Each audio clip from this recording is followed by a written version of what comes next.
there. Subscribe to my channel. And also press this bell icon. السلام علیکم ورحمۃ اللہ وبرکاتہ. بسم اللہ الرحمن الرحیم. ویلکم ٹو دی نواب نعمان جانا واسی یوٹیوب چینل. جسے لائک کریں، شیئر کریں، سبسکرائب کریں اور بیل آئیکن کو دبانا مت بھولیں. کمنٹ باکس میں جا کے اپنے خیال کا اظہار لازمی کریں. تو میرے دوستو، آج میں نخبۃ الحدیث کی 17ویں حدیث کے ساتھ آپ کے سامنے حاضر ہوا ہوں، جس کا ٹاپک ہے رکوع اور سجدے کی دوسری دعا. اب رکوع اور سجدے کی جو دوسری دعا ہے، اس سے پہلے میں آپ لوگوں کو ایک بات بتا دینا چاہتا ہوں کہ یہ ایسی دعا ہے جو نبی کریم صلی اللہ علیہ وسلم اکثر مانگا کرتے تھے، جو ہمیں معلوم نہیں، ہمارے اساتذہ نے ہمیں نہیں بتائی، ہمیں علماء نے ہمیں زیادہ تر نہیں بتائی.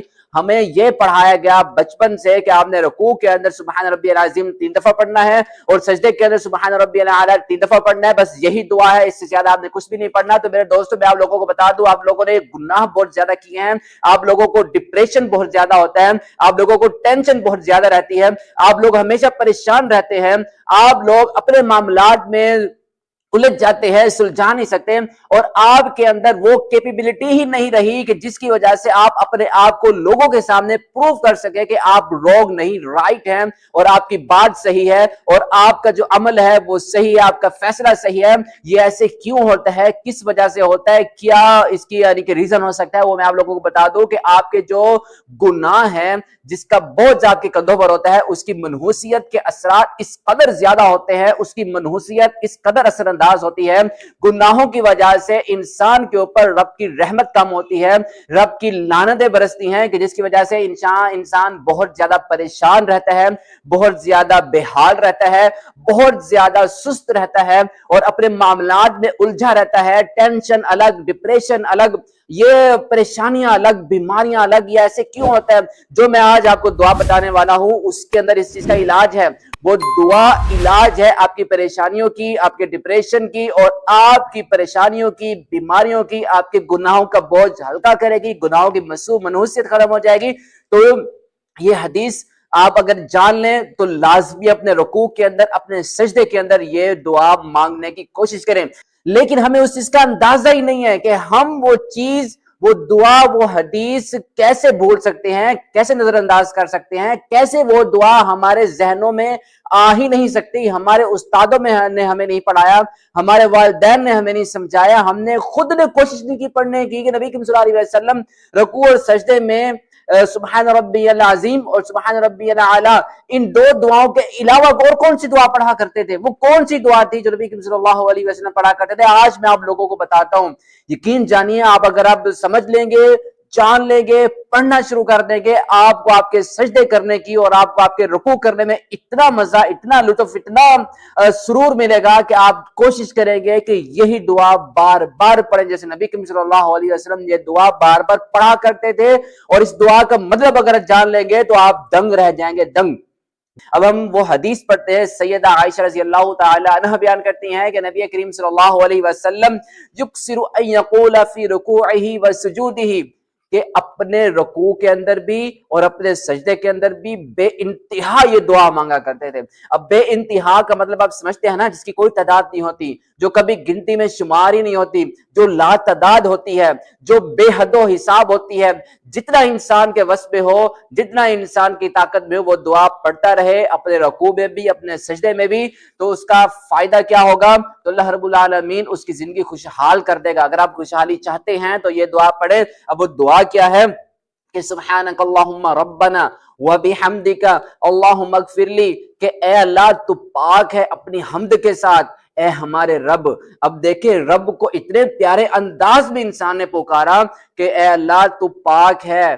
پھر فرمایا اے ہمارے رب تو اپنی تعریف کے اندر بھی پاک ہے.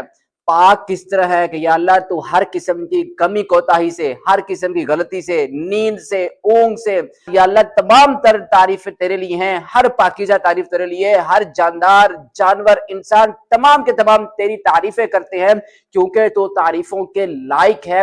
تو نے اتنی بڑی کائنات کھڑی کر دی ہے جس کے اندر ایک بھی نقص نہیں ہے. اس کا نظام اتنا خوبصورت بنا دیا ہے کہ جس کے اندر نقص ہی نہیں ہے.